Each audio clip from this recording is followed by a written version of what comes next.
Allah rəhmət eləsin, Ayətullah Qazinin böyük bir tələbəsi olubdur. Seyyid Haşim Musavi Həddad. Çox məşhur bir şəxs olub, Kərbəlada olub. Əllamə Tehrani olub, Məşəddə onun şagirdlərindəndir.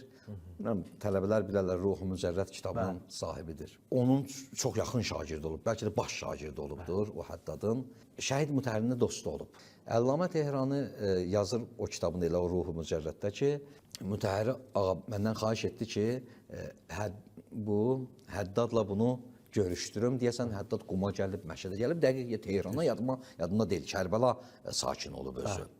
Deyir, biz bunu görüşdürdük, bir yarım saat məxfi xəlvətdə söhbətləri oldu.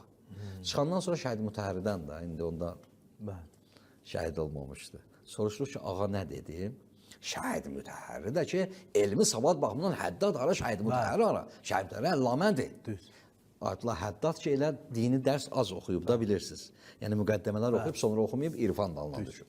Bunu Əllamə Tehrani nəql edir Şəhid Mütəhhərdən.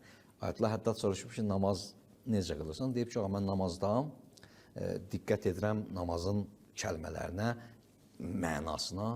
Ayətullah Həddad buyurur, bəs sən haçan namaz qılırsan? Sən tərcüməçisən ki, mütərzimsən, müsəlli deyilsən. Tərcüməçisən, namaz qılan deyilsən sən. Sən namaz qılanda vaxtın var tərcümə etməyə. Fürsət var tərcümə edib.